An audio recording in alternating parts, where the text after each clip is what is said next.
प्रपंच वाटतो रोमांचांगावर उभे राहतात तंत्रातून येतो अशी दिव्य अवस्था भगवंताच्या दर्शनाला प्राप्त होत असते. हा भाव जगद्गुरुबाई वर्णन करून सांगतात. म्हणून भगवंताच्या नामानं काय करतं तर भगवंताच्या नामानं त्यांनी तुझे भवरोग संचित क्रिया भोग ऐसे विठोबाचे नाम उच्चारिता खंडे जन्म वसुरशके पाप गायत्री विधता ऐसे विठोबाचे नाम उच्चारिता खंडे जन्म तुका म्हणे माया वयदासी लागे पाया ऐसे विठोबाचे नाम उच्चारिता खंडे जन्म. हे श्रेष्ठ असणारं भगवंताचं नामचिंतन आहे. त्या नामचिंतनाच्या प्रभावाने त्यांनी परमात्म्याची कृपा होते.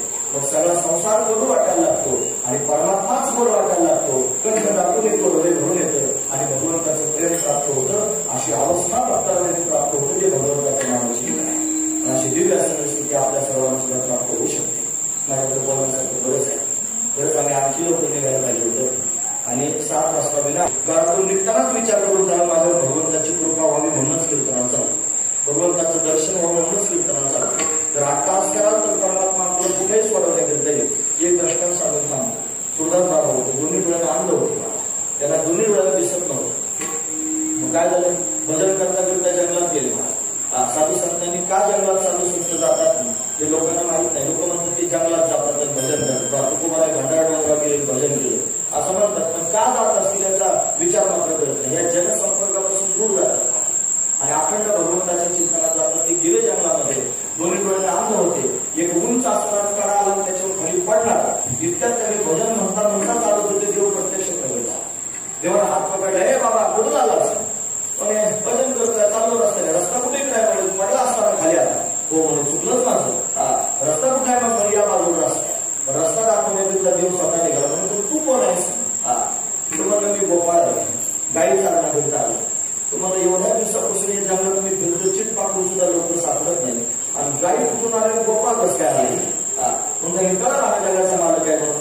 अंध व्यक्तींची एक सवय असते.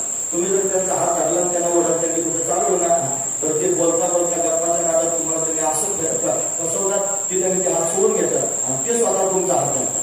तसं त्यांनी सुरदास बाबाने देवाचा हात धरला आणि दोन्ही डोळ्यात दिसत नव्हतं आणि हात धरून त्यांनी मला अशा पद्धतीने चालायला लागले. आता म्हणजे हा रस्ता आहे आणि या रस्त्याने जा असं म्हणल्यानंतर ते हात सोडायला तयार नाही. हात सोडा ना म्हणजे नाही सोडा म्हणजे का नाही सोडणार. मला कळालं म्हणजे तू कोण आहेस. तिथं काही मला कोणी कोणाला सोडवण्याकरिता यायला तयार नाही. तू जगाचा मालक आहेस मला सोडवण्याकरिता आलास. तो म्हणजे नाही मी गुरात जे मला जाऊ दे. हात सोडवण्याचा प्रत्येकाला घुसकला. हात हिसकून जाण्याकरिता निघाले. सुरदास बाबा म्हणजे हात छोडावं जात हो तू निर्मल जाण्यात येतो हे. माझा हात सोडून त्यांनी चाललं मला निर्मळ समजून. तू त्यांनी माझ्या हृदयातून जाऊन दाखवा मी तुला सबल समजेन असं म्हणलं की भगवान प्रत्यक्ष प्रगट झाला. सांगितलं तू बरोबर मला ओळखलंस. काय पाहिजे सांग. मी प्रसन्न झालो. म्हणजे काय नाही देवा फक्त डोळे पाहिजे. म्हणजे संसार मागितला डोळे मागणं म्हणजे संसार मागितला. कशाला डोळे पाहिजे म्हणजे संसार पाहण्याकरिता नाही तुला पाहण्याकरिता डोळे पाहिजे. एकदा डोळे देईल फक्त भगवान खाली आपला सुरदास बाबाला त्यांनी हृदयाला लावलं. मांडीवर अशा पद्धतीने मस्तक ठेवलं आणि हात जोडून भगवंताच्या मुखारविंदाकडे पाहायला लागले. देवा एकच विनंती आहे मेरे नाथ मैं आपको बोलू नाही.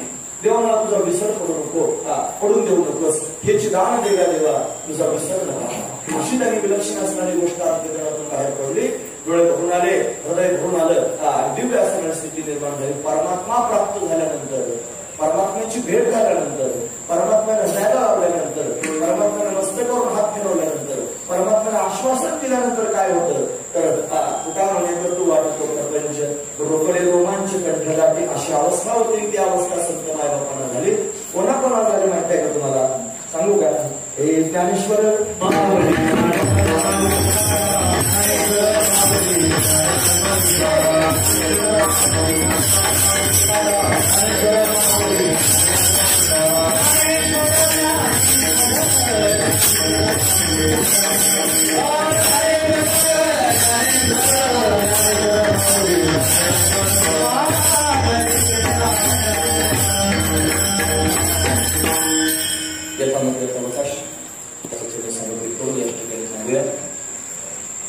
तास बसून तुम्ही माझी बरोबर ऐकून घेतली. तुम्हाला सर्वांच्या अंतःकरणापासून धन्यवाद. गुणवान मंडळींनी फार सुंदर साथ केली. तुम्हाला सर्वांच्या अंतःकरणापासून धन्यवाद. स्वामी सुंदरी आम्हाला चांगलं बोलता आलं त्यांच्या अंतःकरणापासून धन्यवाद. पंचक्रोशीतून भाविक उपस्थित आहे. महाराजांवर प्रेम असणारी मंडळी पंचक्रोशीची सर्व मंडळी सर्वप्रथम फार श्रद्धेनं तुम्ही ऐकलं. तुम्हा सर्वांच्या चरणावर मस्तक ठेवतो, मस्तक माझा पायावर या वारकरी संतांच्या सर्वांना नमस्कार करून थांबतो. अतिशय सुंदर मंदिर आहे, अतिशय सुंदर व्यवस्था आहे.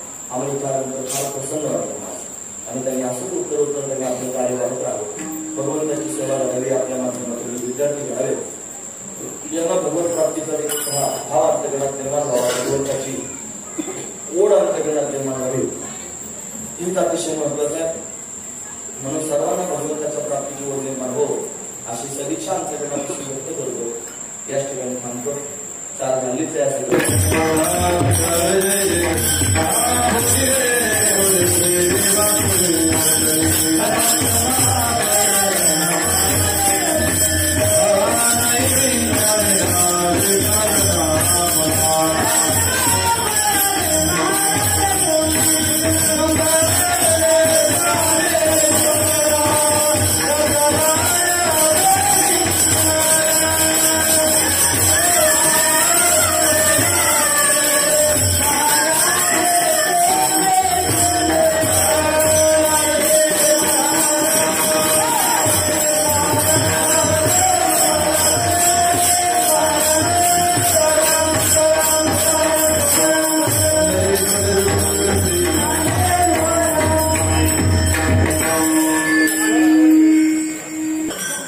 संप्रदायाचे मुकुटमणी. वारकरी संप्रदायामध्ये महाराष्ट्रात संत पंढरी नावाचा अभिनव प्रकल्प त्याचे संस्थापक श्रीकृष्ण कृपांकित कथाव्यास भागवताचार्य आणि भक्तिपरायण विकासानंद महाराज मिसाळ त्यांचं सूत्राभ्यास.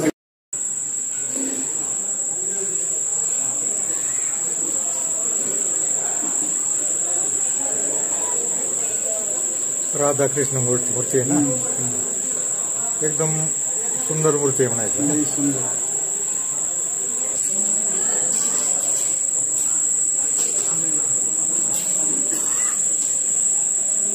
भक्ती वेदांत वारकरी शिक्षण संस्थेच्या आवारामध्ये खेडकर महाराजांच्या घराशेजारीच हे राधाकृष्णाचं मंदिर आहे आणि इतकी सुंदर सुबक मूर्ती मला वाटलं फारच वेळी पाहायला मिळते.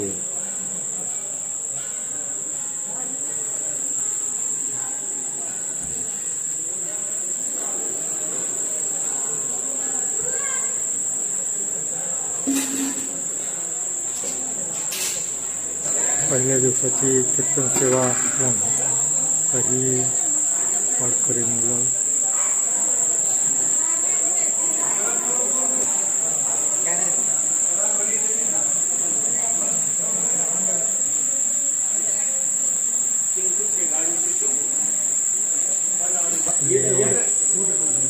भारत सोहळा पैठणला होत असतो आणि हे संतोष महाराजांचं स्वतःचं घर हातबांगला.